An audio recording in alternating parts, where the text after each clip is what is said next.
Bienvenue dans Daniel 11/7.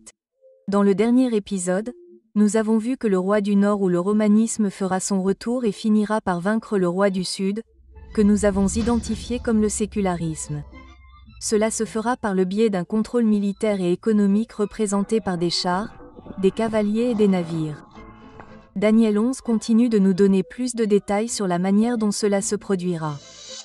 Au verset 41, il est dit que le roi du Nord entrera aussi dans le plus beau des pays, et que beaucoup de pays seront détruits, mais ceux-là échapperont à sa main, à savoir Édom, Moab et les chefs des enfants d'Ammon. Une fois de plus, dans ce verset, nous avons quelques symboles que nous devons approfondir afin de comprendre comment le romanisme va à nouveau conquérir le monde. Dans le premier épisode de cette série, nous avons découvert que le romanisme est une idéologie qui embrasse les principes de l'union de l'Église et de l'État. Et nous avons découvert que les gouvernements laïques du monde finiront par abandonner leurs principes de séparation de l'Église et de l'État pour embrasser le romanisme. Le monde entier sera impliqué dans cette affaire, comme l'indique Daniel 11h40, les pays seront intégrés. Cependant, au verset 41, les choses changent un peu lorsque nous trouvons quelques pays spécifiques mentionnés. Numéro 1, le pays glorieux. Numéro 2, Édom. Et numéro 3 et 4, Moab et les chefs des enfants d'Ammon. À première vue, cela peut sembler un peu déroutant, mais dans un instant, vous verrez qui sont ces pays et comment ils seront liés au tourbillon que le roi du Nord apportera. Donc, tout comme nous l'avons fait pour le verset 40, découvrons ce que ces choses signifiaient pour Daniel afin de pouvoir découvrir ce qu'elles signifient pour nous aujourd'hui. Et nous commencerons par le pays glorieux. Le mot utilisé pour glorieux dans ce texte essaye et signifie beauté, gloire ou honneur.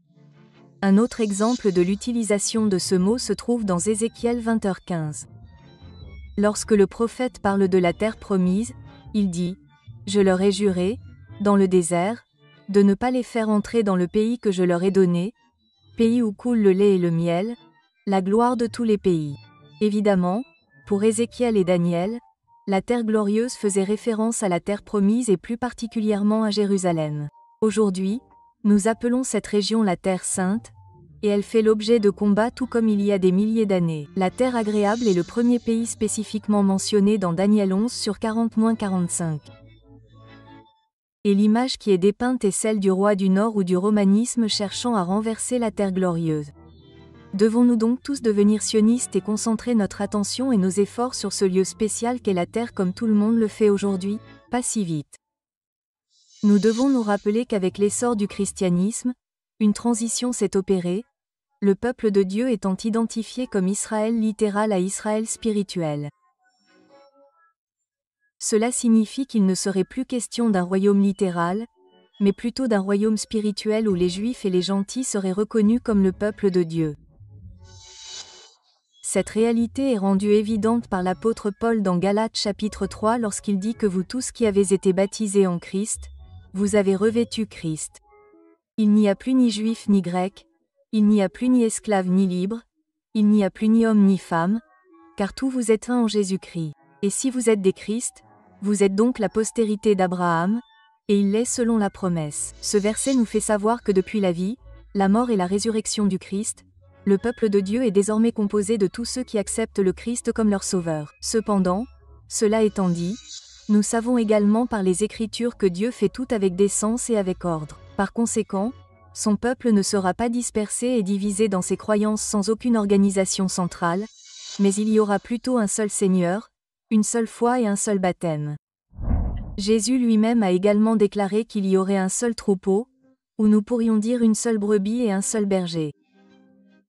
Je crois que ce troupeau est identifié dans Apocalypse 17, qui déclare que le dragon ou le diable était en colère contre la femme qui représente l'Église de Dieu. Et ces personnes sont identifiées comme gardant les commandements de Dieu et ayant le témoignage de Jésus. Et selon Apocalypse 19h10, le témoignage de Jésus est l'esprit ou le don de prophétie. Je crois qu'il n'y a qu'un seul corps organisé de croyants à l'échelle mondiale qui corresponde à cette description. Et je crois que ce troupeau ou groupe de personnes n'est autre que l'Église adventiste du 7e jour. L'Église adventiste du 7e jour existe en tant que dénomination chrétienne qui garde les 10 commandements de Dieu et a reçu le don d'une prophétesse nommée Ellen G. White, qui a une portée mondiale, ayant écrit des dizaines de milliers de pages d'expositions bibliques, de vie chrétienne et de prophéties sur ce qui se passera à la fin des temps. Une grande partie de ses écrits a été traduite dans des centaines de langues. Maintenant que nous avons établi cette Église, revenons à Daniel et au pays glorieux. La référence à une Église qui a le don de prophétie et qui garde les commandements nous donne un indice sur ceux contre qui le roi du Nord entrera en guerre. Et ce sont ceux qui gardent les commandements de Dieu, en particulier le sabbat du 7e jour. Cette réalité est claire à partir des détails de la guerre qui sont exposés dans Apocalypse 13 qui dit qu'il y aura l'imposition de la marque de la bête, qui est un faux jour de culte. L'idée qu'un jour de culte puisse être la marque de la bête peut sembler un peu étrange à beaucoup. Cependant, une simple citation d'un évêque catholique donnera une grande crédibilité à ce point de vue. En parlant du changement du sabbat du samedi au dimanche, il dit « Bien sûr, l'Église catholique prétend que le changement était son acte et que cet acte est une marque de son pouvoir ecclésiastique et de son autorité en matière religieuse. » En gros, un représentant du pouvoir de la bête dit qu'il s'agit d'une marque de son pouvoir ou d'une marque de la bête. Cette déclaration souligne clairement le fait que l'Église catholique affirme que le changement du sabbat du samedi au dimanche est une marque de son autorité. Cela contraste avec le signe ou le sceau de Dieu qui, selon Ézéchiel 20h12, est le sabbat du 7e jour. Donc, fondamentalement, la guerre de la papauté pour regagner son autorité consistera à afficher son autorité en cherchant à contraindre tous les habitants de la terre à accepter son jour de culte. Le roi du Nord affichera son autorité par le biais d'un culte dominical obligatoire et imposé. Rappelez-vous, d'après notre examen du verset 40, que le roi du Nord utilisera des chars, des cavaliers et des navires pour conquérir, ce qui signifie fondamentalement qu'il utilisera le pouvoir militaire séculier et le contrôle économique pour empêcher les gens d'acheter ou de vendre et les menacera de mort s'ils refusent de recevoir la marque de la bête. Cette épreuve touchera d'abord ceux qui vivent dans le pays glorieux, ou nous pourrions dire les observateurs du sabbat qui, sous la pression la plus intense, devront choisir s'ils obéiront au commandement de Dieu ou au commandement des hommes. Et malheureusement, Daniel 11 dit que beaucoup seront renversés lorsque cette épreuve arrivera et abandonneront leur foi. Ce scénario est mis en évidence dans une déclaration du livre Prophètes et Rois qui stipule « Le temps n'est pas loin où l'épreuve viendra pour chaque âme. L'observance du faux sabbat nous sera imposée. Le combat se fera entre les commandements de Dieu et les commandements des hommes. » Ceux qui ont cédé pas à pas aux exigences du monde et se sont conformés aux coutumes du monde céderont alors au pouvoir en place plutôt que de s'exposer à la dérision, aux insultes, aux menaces d'emprisonnement et de mort. Mais qu'en est-il d'Édom, de Moab et d'Ammon? Évidemment, nous ne pouvons pas trouver de traces de ces groupes de personnes spécifiques dans notre monde d'aujourd'hui. Alors, qui représentent-ils? Rappelez-vous, pour comprendre ce que ces symboles signifient pour nous aujourd'hui, nous devons comprendre ce qu'ils auraient signifié pour Daniel. Et la réponse à cette question est très simple. Ces nations étaient les parents des Israélites.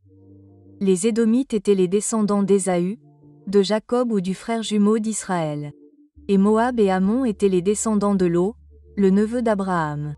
Ce sont des gens qui, à une époque, marchaient à la lumière de l'Évangile par le biais d'un lien avec Abraham, l'ancêtre de la nation d'Israël. Cependant, ils se sont éloignés de la pureté et de la plénitude de leur foi et leurs descendants n'ont pas embrassé toute la lumière de l'Évangile telle qu'elle est contenue dans la religion juive. Alors, comment pouvons-nous appliquer cela aujourd'hui? C'est facile.